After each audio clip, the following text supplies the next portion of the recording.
Get ready for a deep dive into a world that you might not think is very exciting at first. Okay.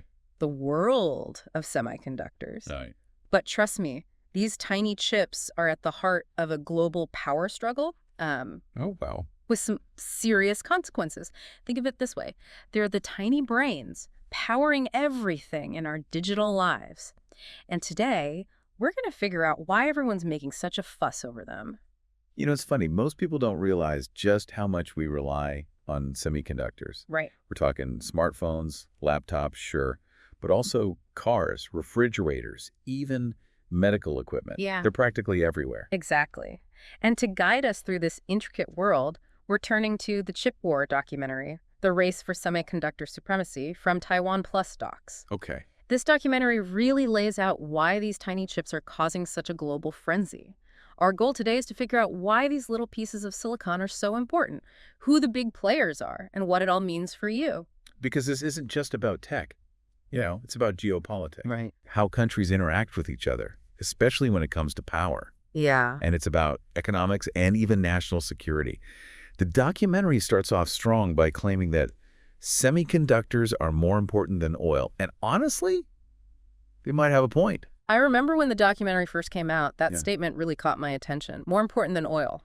That's a bold claim. It is. What makes these chips so crucial on a global scale? Well, think about it this way. Yeah. The documentary states that in 2020, over 1.15 trillion chips were produced. Wow. That's more than any other year, and it really highlights how much we rely on these little things. Every smartphone, every computer, every piece of advanced technology relies on these chips. Okay, so we've established that semiconductors are essential. Yeah. But the documentary takes us to a place that you might not expect to be at the center of this global power play, Taiwan. Yeah. Why is this small island off the coast of China so important in the semiconductor world? Taiwan is actually the world's leading producer of semiconductors, responsible for a massive 30% of the global supply. Wow. It's fascinating.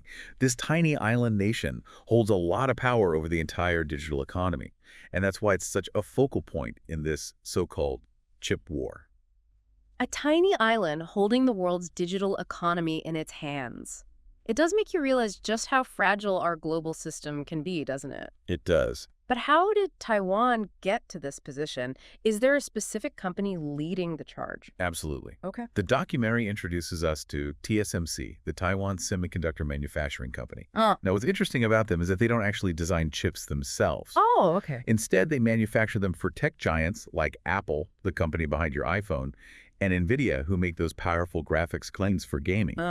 TSMC is essentially the master builder of the chip world. So without TSMC, our smartphones, gaming consoles, even the data centers that power the internet would basically just stop working. Pretty much. They sound Yeah. pretty important. They're absolutely critical. The documentary highlights just how important TSMC is by pointing out their incredible stock market value. Okay. It represents over half of Taiwan's national wealth. That's a lot of eggs in one basket. Wow. That puts things into perspective. Yeah. But if we're relying so heavily on this one company in Taiwan, what happens when something disrupts the system? I'm thinking specifically about the COVID-19 pandemic. Didn't that cause some major issues? You're right. The pandemic really threw a wrench into things. Yeah. It caused a global chip shortage that made everyone realize just how much we depend on Asia for chip production. Remember those long waits to get a new phone, laptop, or even a car? That was the chip shortage in action. It was a real wake-up call for the entire world. And the documentary shares an anecdote about car manufacturers having to halt production because they couldn't get the chips they needed. Right. This led to empty car parks and billions of dollars in losses for the auto industry. It really showed just how interconnected and fragile our global economy is. It's amazing to think that something so tiny could have such a huge impact on the world. I remember reading about people waiting months for new cars because of the chip shortage. Yeah. It definitely highlighted how reliant we are on this complex global supply chain. It did. But the documentary also talks about how this shortage turned into a chip war. What exactly does that mean? Well, the chip shortage wasn't just a temporary inconvenience. Right. It exposed a deeper vulnerability. And that vulnerability quickly turned into a global power struggle. Countries realized that whoever controlled the production of these chips held a tremendous amount of power.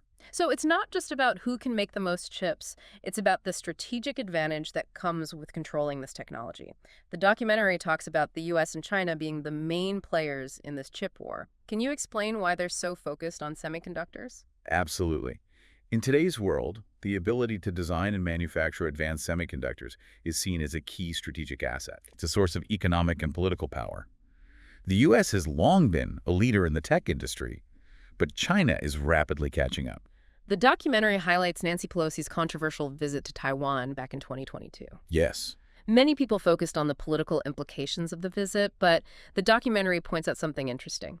Her meeting with the leadership of TSMC. What was the significance of that meeting?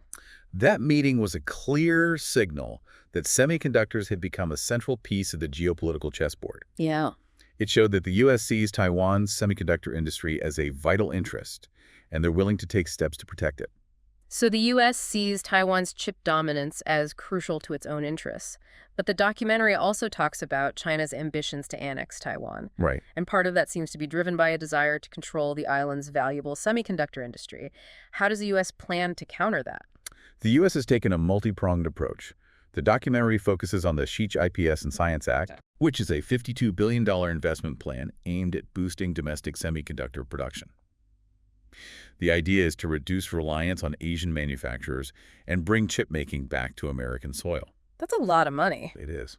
Are there any specific companies leading the charge in this effort? Intel, the American chip giant, is playing a major role. Their CEO, Pat Gelsinger, actively lobbied for the CHIP PS Act, and they're making some big moves to ramp up production. The documentary even shows footage of Intel building a massive $20 billion megafactory in Ohio, and they did it in just 2 years. Wow, that's incredibly fast. It definitely sounds like the U.S. is serious about competing in this chip war. But so far, we've mostly talked about the U.S. and China. Where does Europe fit into all of this? The documentary mentions that they rely heavily on Asian and American companies for these crucial chips, but they also have some unique assets of their own. Can you explain that a bit more? Europe is in a fascinating position. Okay. They are heavily reliant on companies like TSMC and Intel for their semiconductors. Right. But they also have a key player in the game, ASML, a Dutch company that produces those highly sophisticated photolithography machines we talked about earlier. Right. Those machines are essential for making the most advanced chips. Could you remind us what photolithography is and why ASML is so important? Photolithography is basically a way of printing incredibly tiny circuits onto silicon wafers. It's like using a super advanced projector to etch those intricate patterns that make the chips work. Right. ASML's machines are so advanced that they hold a virtual monopoly on this technology, making them critical to the global semiconductor industry. So even though Europe isn't a major chip manufacturer itself, it has a crucial piece of the puzzle. Does that give them any leverage in this chip war? Absolutely. ASML's technology gives Europe a unique position of influence. They could potentially use this leverage to shape the global semiconductor landscape, playing a more independent role in this increasingly complex geopolitical game. It sounds like Europe has a difficult decision to make align with one side or try to forge their own path. It's incredible how these tiny chips have created such a complicated global situation. The documentary really hammers home the point that the chip war isn't just about technology. Right. It's about who gets to control the future of our digital world. Exactly. But how does all this impact everyday people like us? As consumers, we're all caught in the middle of this high-stakes game, even if we don't realize it. The chip war affects us in many ways. Higher prices for electronics are one obvious consequence.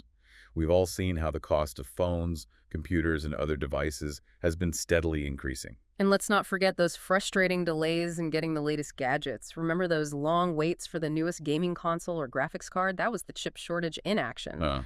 But are there any other consequences we should be aware of? There are also concerns about the security of our data and technology infrastructure. As the competition intensifies, countries are becoming more protective of their chip technology.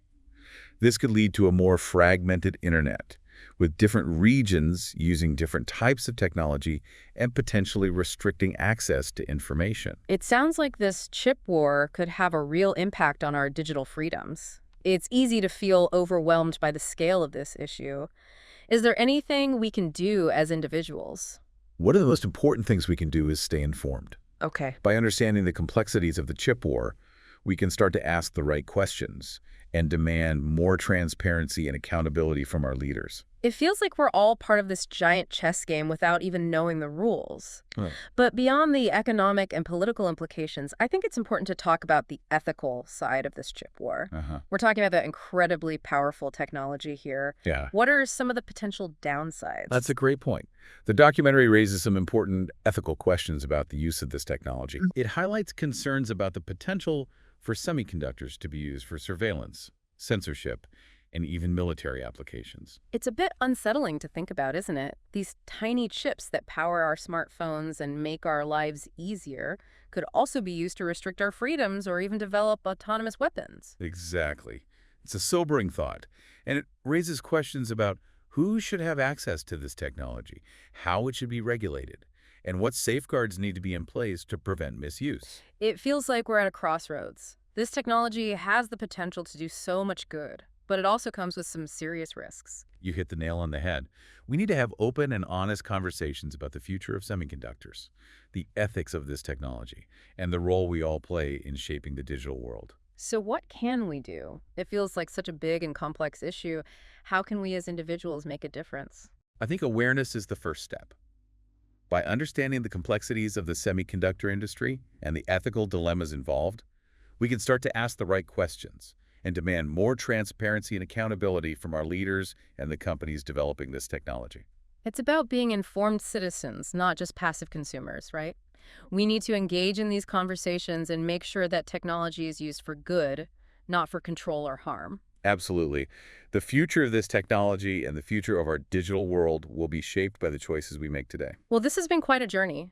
We've gone from these tiny chips to a global power struggle and some pretty profound ethical questions. It's been a fascinating exploration of a topic that often gets overlooked, but that has a huge impact on all of our lives. I have to admit, I'm feeling a bit overwhelmed by all this information, Mhm. but I also feel more empowered knowing about the chip war and how it affects us. That's the goal of these deep dives, to empower you with knowledge and encourage you to think critically about the world around you. Before we wrap things up, I want to leave you with a final thought.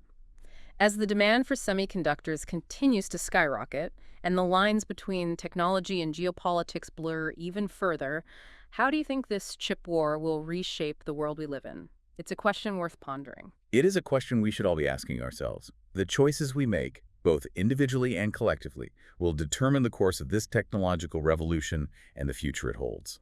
Thank you for joining us on this deep dive into the world of semiconductors. And until next time, stay curious and stay informed.